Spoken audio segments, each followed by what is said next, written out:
Merhabalar, kanalıma yeniden hoş geldiniz. Bugün sizlerle şu görmüş olduğunuz kadife ipten bebek bot yapımını paylaşmak istiyorum. Şöyle yanına bir düğme diktim. Çok da güzel oldu erkek bebekler için. Herhangi bir süsleme kullanmadım. Çünkü yeleğimde bir detay kullanmıştım. Böyle küçük bey botları oldu bunlar. Öncelikle bu ördüğüm benim 19-20 numara. Bu akşam sizlerle yapacağım daha küçük bir taban üzerine yapacağım. Tabanlarımı da Rasim Uyar'dan temin ediyorum. Şöyle ipimde Lady Yarn'ın Baby Soft Kiss ipini kullandım. Dokusunu çok beğendim bunun. Diğer iplerle de çalıştım. Bu daha çok beğendim bunu. Şöyle diğer eşini ördüm ben. Şöyle çok güzel bir kız bebek patiğimiz olacak. Kenarına da şöyle yarım bıraktım görün diye. Kuzucuk ipinden kullandım. Şöyle güzel bir patik öreceğiz sizlerle birlikte. Dilerseniz hemen başlayalım. Öncelikle tığ numaram 2 numara 1,75. Şöyle minik bir tane ilmek tutucum var benim. Çünkü yanları ilmek tutucuyla tutarak ilerliyorum ben. Hazırsanız hep birlikte başlayabiliriz. Şimdi patiğimin tam orta kısmı, arkadaşlar istediğiniz yerden başlayabilirsiniz. Ama modeli önden yürüttüğüm için ben hep önden başlıyorum. Siz dilerseniz benimle birlikte başlayabilirsiniz ya da farklı bir yerden de başlayıp ilerleyebilirsiniz. Şimdi ortayı buluyorum. Ortadan bir ikinci deliğe batıyorum. Öncelikle şöyle ipimi alayım.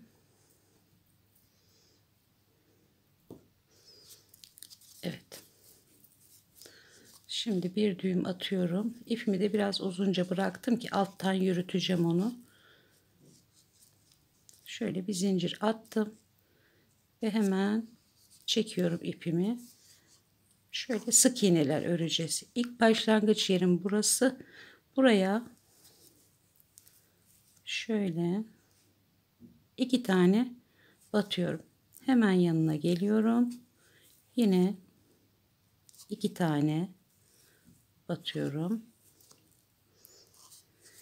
Bu arada şunu da söyleyeyim ben size. Hep ikişer tane batacağız. Sadece şu tepe noktasına 3 tane ve arka ortaya 3 tane batacağız.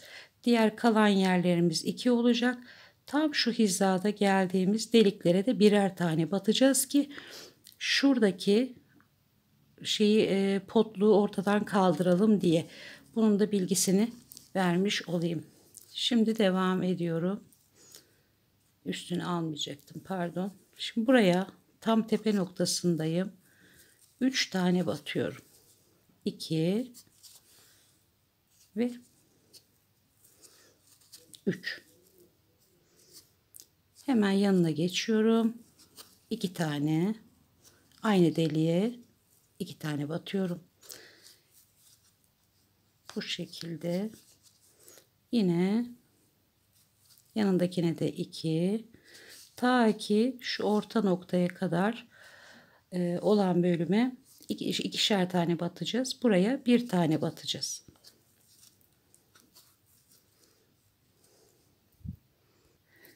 Şimdi ikişer tane batarak ilerledim ve geldim. Tam orta noktasındayım. Buraya bir tane batacağım. Şöyle bir tane battım.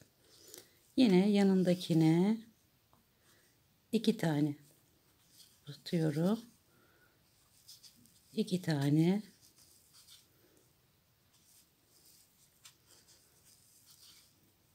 bu şekilde, ta ki bu noktaya kadar yapalım arkadaşlar, gelelim.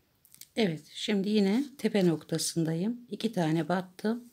Şimdi buraya 3 tane, 1 2 ve 3. Şimdi yine orta noktasına gelene kadar, yani şu noktaya gelene kadar ikişer tane batarak ilerliyorum.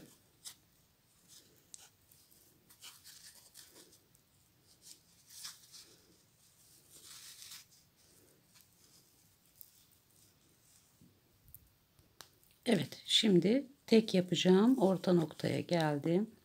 Bir tane battım ve ikişer tane batmaya devam ederek başlangıç noktama doğru ilerliyorum. Şimdi başlangıç noktamdayım ve CC tekniğiyle birleştirdim ve bir tane zincir çektim. Şimdi şöyle patiğimi alıyorum. Şurada bir 3 tane batmıştık. Tam orta noktasını bulacağım. Şöyle orta noktasını buldum. Hemen işaretleyicimi de takıyorum buraya. Şimdi bu modele pardon arkadaşlar. Orta noktayı bulduk ama önce bir sıra sık iğne gideceğiz. Normalde buraya çakma trabzan yapıyorum ben büyük terliklerin, ama bebeklerde çakma trabzan biraz yüksek kalıyor. O yüzden de bir sıra sık iğne gidiyorum. Birlikte sık iğnemizi de yapalım. Ondan sonra modelimize başlayalım. Şimdi bir zincir çekmiştim. Gördüğüm bütün ilmeklerin üzerine birer tane sık iğne yaparak bu şekilde ilerliyorum. Hepsine sık iğne yapacağız. Ta ki başlangıç noktamıza kadar. Bu şekilde ilerliyorum.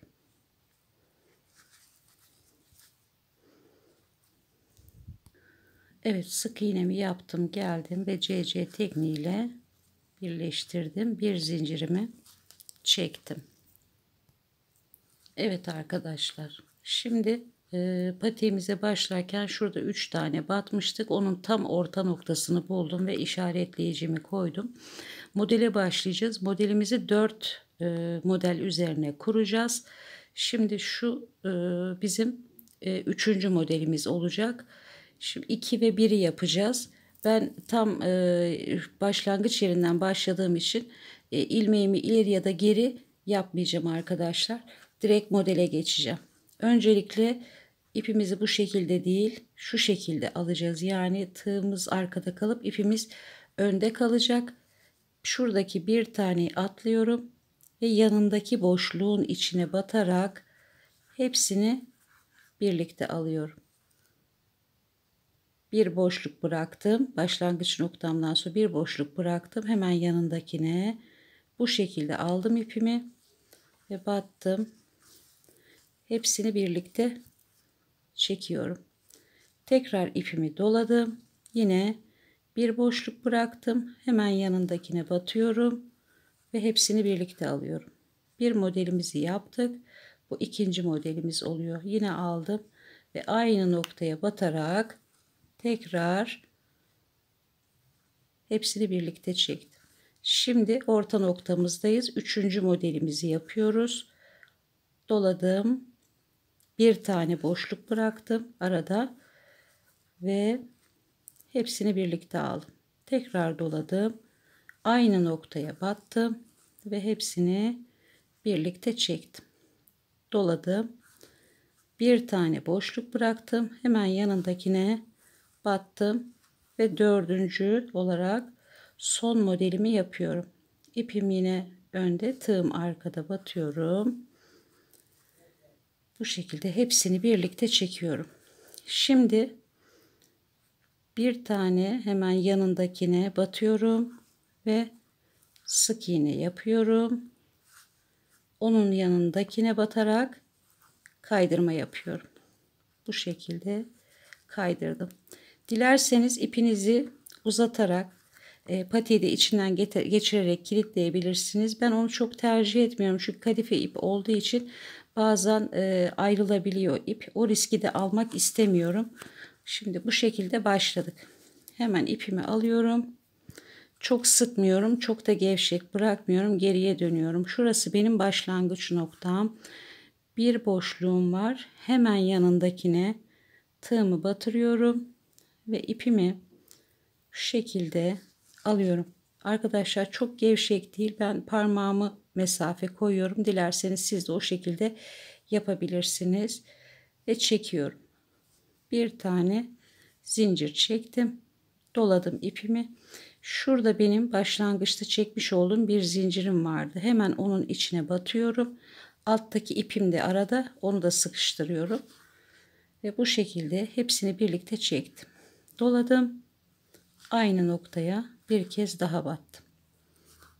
Doladım. Şimdi şurada arada iki modelimin arasında bir boşluk var. Oraya batıyorum. Bu arada ipimi de saklamayı unutmuyorum. Tekrar doladım. Tekrar aynı noktaya battım. Ve çekiyorum. Yine ters yaptım. Şu şekilde batıyorum ve hepsini birlikte model aralarına batarak ilerliyorum. Şimdi kaç tane oldu? 1, 2, 3. Alt sırada 4 vardı. Bu sırada 5 tane modelimiz olacak. Yine ortadaki boşluğa battım ve hepsini birlikte aldım. Tekrar battım. Hepsini birlikte aldım. Dördüncüyü yaptım. Şimdi tekrar doladım. Şurada sık iğne yapmıştık. O boşluğun arasına giriyorum ve oraya da bir model yapıyorum. Model sayımı 5'e çıkarmış oldum. Her sırada birer tane arttırarak ilerleyeceğiz. Yine modelimi yaptım. Şimdi şurada bir ilmeğim var benim. Tığımı oraya geçirdim. İlmek tutucundan çıkardım. Hemen yanına batıyorum ve hepsini birlikte topluyorum. Bu şekilde topladım.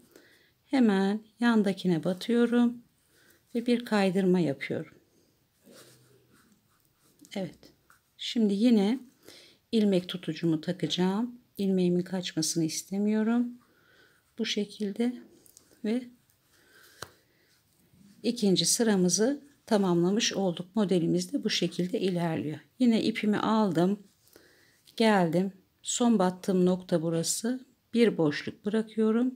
Diğer boşluğun arasına girdim. İpimi yine aldım.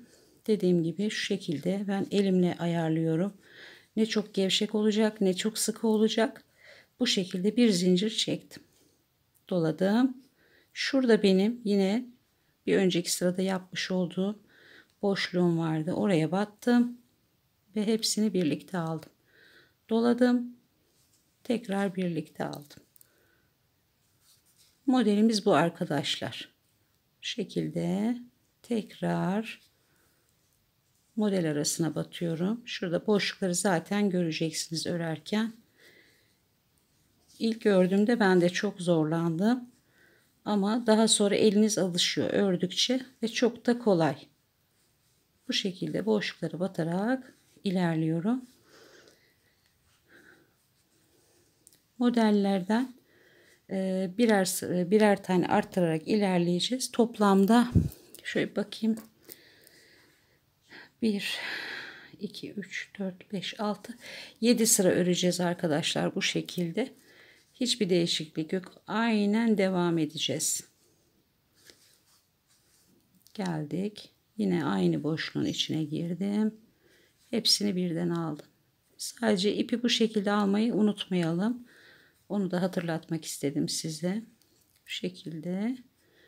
Yine şuradaki boşluğum var. Onun içine girdim. Çektim. Ve bir tane daha yaptım. İlmeğim duruyor. Hemen aldım. İlmeğimi yanındakine batıyorum. Bir tane sık iğne yapıyorum. Yani hepsini birlikte alıyorum. Hemen yanına batıp bir tane de kaydırdım. Yine ilmek tutucuma alacağım bunu. Bu şekilde ipimi aldım.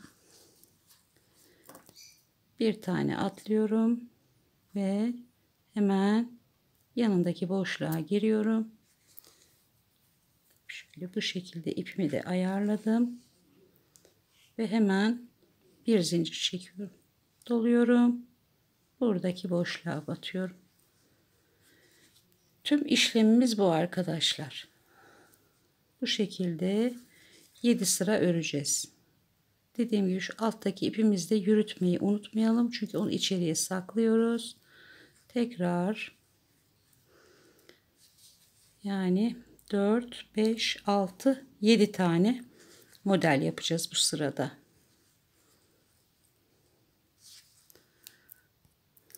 Evet, yine son bölüme geldim. İpimi doladım. Buradaki boşluğa batıyorum. Sıralarınızı sayarak ilerleyin. Yani arttırmalarda eksik bir şey olmasın arkadaşlar. Şimdi 4, 5, 6, 7 tane olması lazım. 1, 2, 3, 4, 5, 6, 7 tane. Yani bu başladığınızın üzerine hep bir tane koyarak arttırmalarınızı da kontrol edebilirsiniz. Eksik olursa da zaten şey oluyor. Siz söyleyin. Güzel olmuyor, onu söyleyeyim. Yine ilmeğimi çıkardım, aldım, batıyorum ve hepsini birlikte alıyorum. Hemen yanındakine bir kaydırma yapıyorum. Bu şekilde ilmek tutucumu da tutuyorum.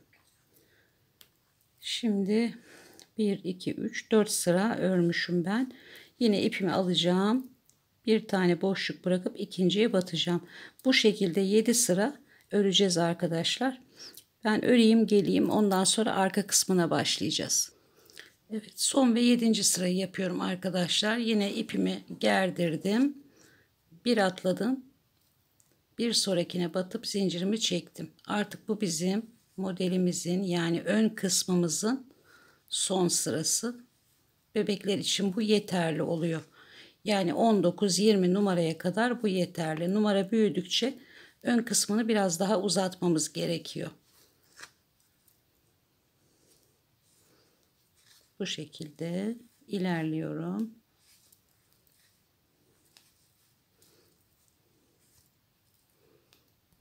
Evet, sonuna geldik şimdi. Yine boşluğa battım.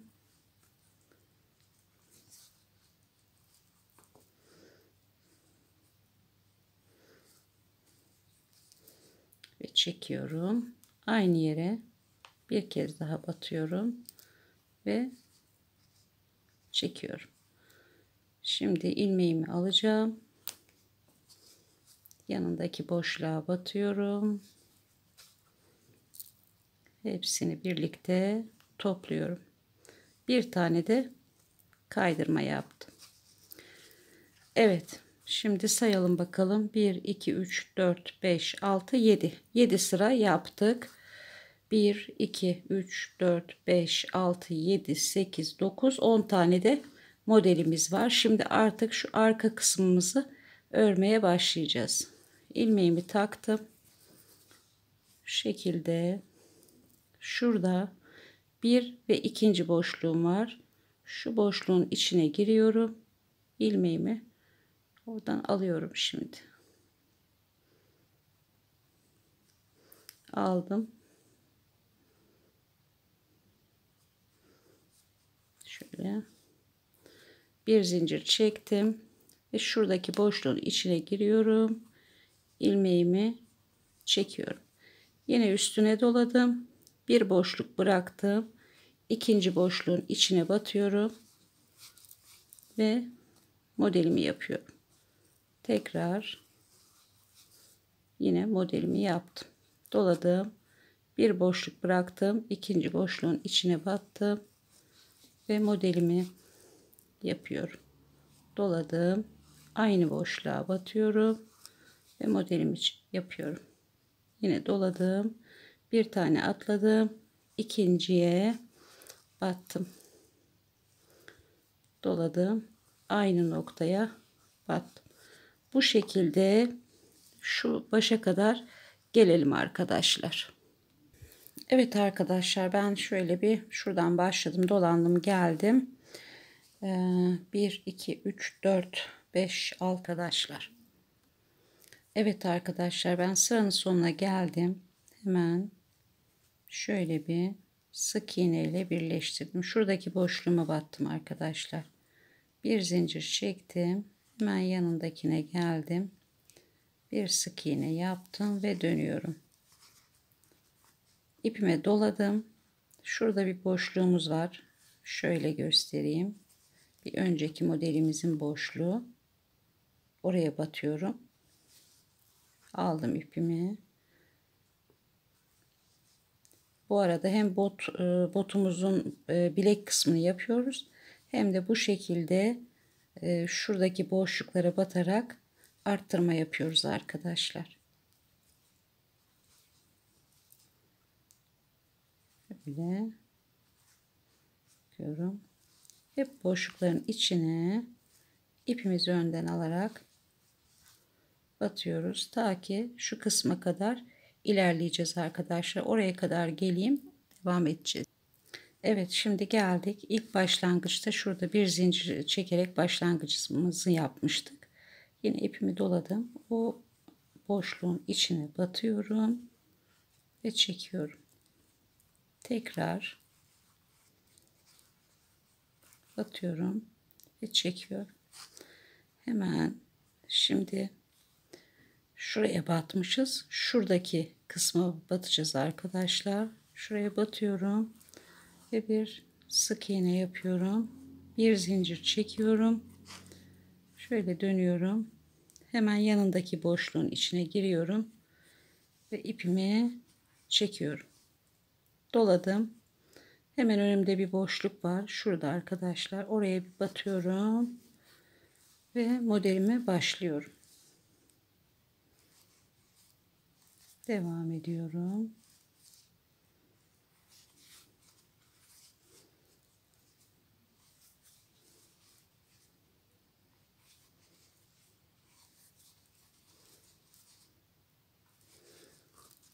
Bu şekilde ilerleyelim. Şu başladığımız yani sona doğru gelelim. Oradaki birleştirmeyi de tekrar size göstereyim arkadaşlar.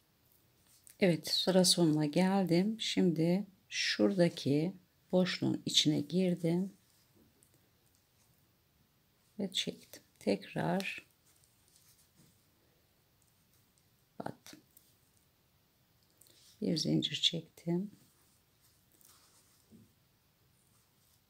Yanında önümdeki boşluğa battım. Bir zincir daha çektim. Bu şekilde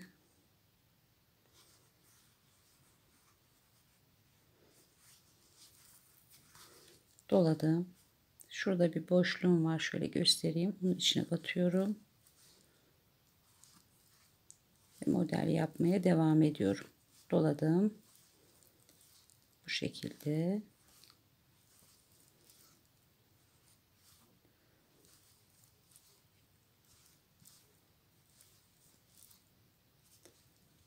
Sıra sonuna kadar ilerliyorum. Evet, sıra sonuna geldim. Ya burası benim başlangıç noktamda arkadaşlar. Burada son birleştirmemi yapıyorum.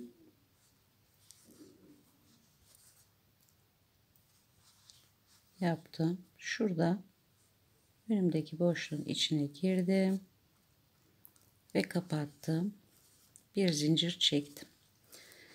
Şimdi evet arkadaşlar, bu kısım da bitti. Şurada benim 1 2 3 tane modelim kaldı.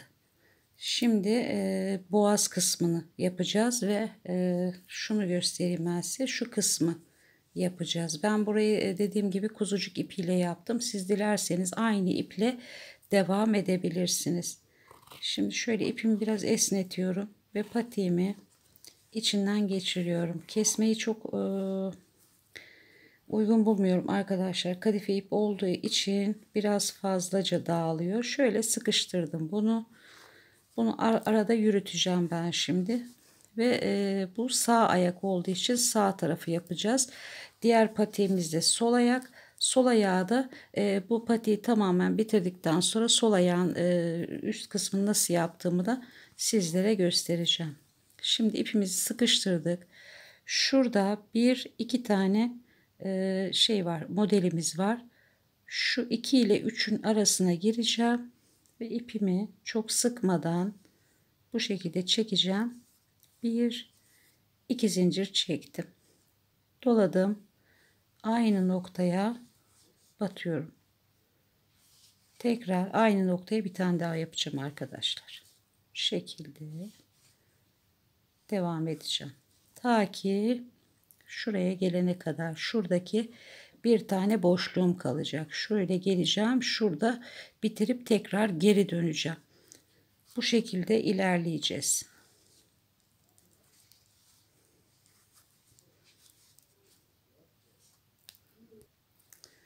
Evet arkadaşlar, şu modelin birleştirdiğim yere geldim. Onu da nasıl yaptığımı size göstermek istiyorum.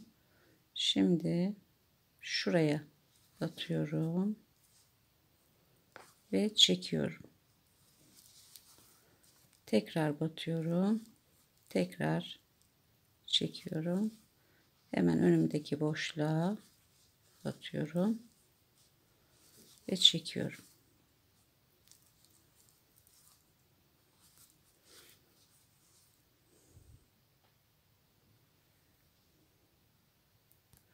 Evet, şimdi geldim artık. Şu son bir kalana kadar yapacağım demiştim. Şu köşedeki boşluğun içine de batıyorum. Bu arada altta bir ipim vardı. Onu da saklıyorum arkadaşlar. Bu şekilde ördüm, doladım. Bir tane arada model bıraktım.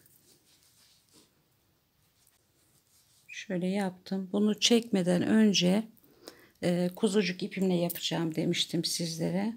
Hemen alıyorum. Şöyle bir zincir çekiyorum.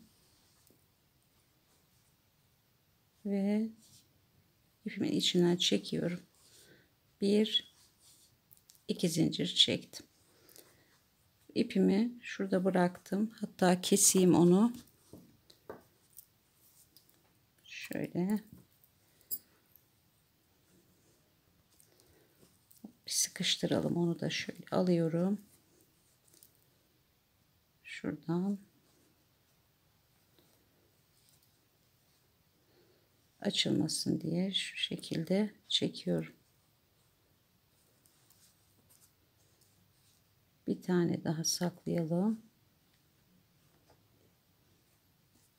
Tamamdır. Şöyle de kesiyorum onu. Evet. Şimdi kuzucuk ipimizle devam ediyoruz. İpimi şöyle arkaya doğru alayım. İçinden de yürüteceğim onu arkadaşlar. Bu şekilde. Şimdi hatta şuradan arkadan alayım, daha iyi olacak sanki yürümesi. Hı. Tamam. Burada iki zincir çektim. Doladım ipimi. Hemen buraya bir model yapıyorum. 1 2. Dediğim gibi arkadaşlar, siz kadife iple de devam edebilirsiniz. 1 2. Tekrar aradaki boşluğa batıyorum. Aynı alt sıralarda yaptığımız gibi boşluklara batarak model çalışmamızı yapıyoruz. Ta ki şu başlangıca kadar arkadaşlar. Sıra sonuna geldim arkadaşlar. Yine doladım. Şurada başlangıçta biliyorsunuz iki zincir çekmiştim. Onun içine de bir model yapıyorum. Ve bir iki zincir çekiyorum, dönüyorum. Doladım ipimi. Hemen önümdeki boşluğa batıp devam ediyorum. Bu benim şu altta ördüğüm, ayırdığım, yani kapak kısmını ayırdığımla beraber 3. sıram oluyor arkadaşlar. Biz bunu 4 sıra yapacağız. Bu şekilde gitgellerle tamamlayacağız.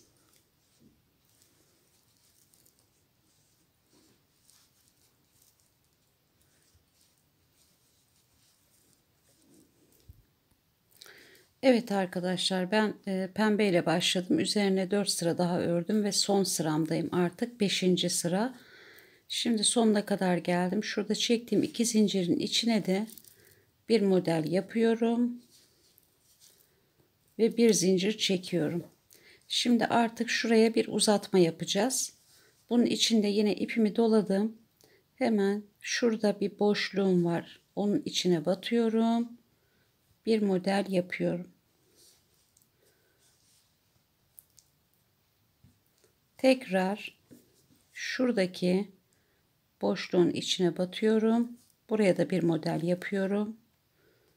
İkinci modelim oldu bu benim. Tekrar şuradaki şöyle şuraya batıyorum. Buraya da bir model yapıyorum.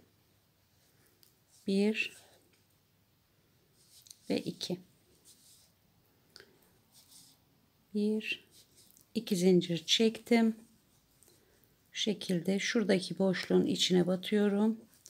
Bu arada ilik yapmıyorum arkadaşlar. Yani düğme geçirecek bir delik yapmıyorum. Çünkü modelim zaten şöyle boşlukları var. Oraya geçireceğim ben. Siz istiyorsanız çıt çıt da dikebilirsiniz. Cırt da koyabilirsiniz buraya. Bu şekilde de kapatabilirsiniz. Şimdi son olarak buraya da battım. Ve bir zincir çekip modelimi bitirdim. Yani şu şekilde oldu arkadaşlar. Şöyle bakabiliriz. Şu şekilde modelimiz. Düğmemizi dikeceğiz. Evet. Şimdi biz sağ ayağımızın sol ayağımızın şu kısmının yapılışını size göstereyim. Evet arkadaşlar, ben patiğimi bitirdim. Şöyle düğme diktim ve şu kısmını da şöyle sık iğnelerle gittim. Bu dediğim gibi bizim sağ ayağımızdı. Şimdi sol ayağımızı nasıl yapacağız onu göstereyim. Yine ben ördüm komple ve şurada bitirdim. İlmeğimi de sıkıştırdım. Şimdi ipimi alıyorum şuradan ve şu tarafa ipimi yürüteceğim burada. Bir ve ikinciye batıyorum. Bir zincir çekiyorum. Şuradaki iplik mesafeniz çok sıkılı ve ya da çok bol olmasın arkadaşlar. 2 tersten başlıyoruz. Yani iç kısımdan başlıyoruz. Sol ayağı yaparken. Şimdi aynı yere battım. Ve modelimi yaptım. Yine aynı yere battım ve modelimi yaptım. Bu şekilde şurada bir ilmeğim kalana kadar bir modelim, yani şuraya kadar geleceğim arkadaşlar. Şöyle döneceğim. Bu ipi de arada sıkıştıracağım ve şuraya kadar gelip tekrar geri döneceğiz arkadaşlar.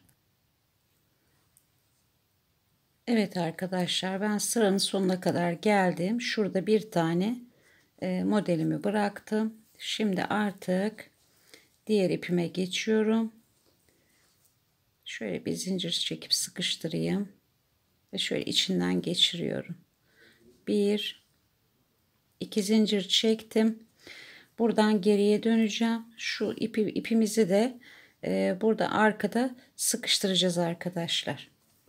Şimdi ilerliyorum, modelimi yapmaya başlıyorum.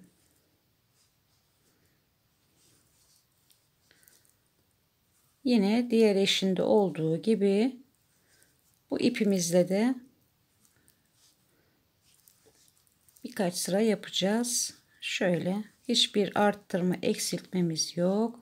Her gördüğümüz model boşluğunun içine batarak ilerleyeceğiz arkadaşlar. Bundaki tek fark, yani şu sol ayaktaki tek fark, diğerinde önden başlamıştık. Bunda arka taraftan ve içten başlayarak ilerliyoruz. Şöyle ben öreyim. Yine sonuna geleyim, size göstereyim. Evet arkadaşlar, ben yaptım geldim. Şimdi şu uzantımızı yapalım sizle birlikte. Ondan sonra da şu alt kısmı nasıl yaptığımı göstereyim ve videomuzu bitirelim. 1 2 Daha öncesinde gösterdiklerim aynı işlemi yapıyorum. Yani diğer ayağı yaptığım diğer işlemin aynısını burada da yapıyorum. O parçayı biraz uzatıyorum. Düğme dikeceğim kısmı yani. 2 ve 3. Şöyle. 1 2 2 zincir çekip bir üst sıraya çıkıyorum, doluyorum. Hemen ilk boşluğa batıyorum. Yine önümdeki boşluğa batıyorum.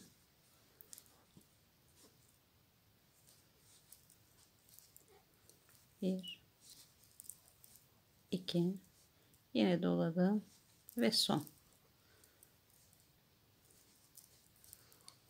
Evet, bir zincir çekiyorum ve ipimi kesiyorum. Böylece patiğimizi bitirmiş olduk. Yani şu kısmı sol ayağın bilek kısmını da yapmış olduk bu şekilde. Şimdi şu şeyi isterseniz yapabilirsiniz. Ben yaptım. Yine de bir göstereyim size. Dilerseniz diğer patiklerinizde de kullanabilirsiniz. Evet arkadaşlar, şu arka kısımdayım. Sık iğne yaptığım bölümle modeli yerleştirdiğim bölüm var. Hemen şöyle tığımı geçirdim. İpime de bir zincir çektim ki sıkılaştırayım diye. Zaten onu arada yürüteceğim ben. Hemen bir zinciri sıkılaştırdım ve hemen yanındaki boşluğa batıyorum. Ve bu şekilde şuradaki boşluğa giriyorum. Şu ipimi de yürüteyim alttan. Bütün boşluklara batarak sık iğne yapıyorum. Şu şekilde. Başka hiçbir şey yok arkadaşlar burada. Böyle sık iğnelerle ilerliyorum. Hoş bir görüntü olsun diye yaptım. Siz dilerseniz yapmaya da bilirsiniz. Şöyle arkadaşlar. Bütün dolanacağım etrafını ve başladığım noktaya geleceğim. Ondan sonra patiğimi bitirip düğmesini dikeceğim arkadaşlar. Şimdilik videomuzu bitirdim. Umarım sizlere güzel bir anlatımda bulunmuşumdur. Eğer bir hatam, bir yanlışım varsa da şimdiden kusura bakmayın diyorum. Bir dahaki videoda buluşmak üzere. Sağlıkla, sevgiyle kalın. Hoşça kalın.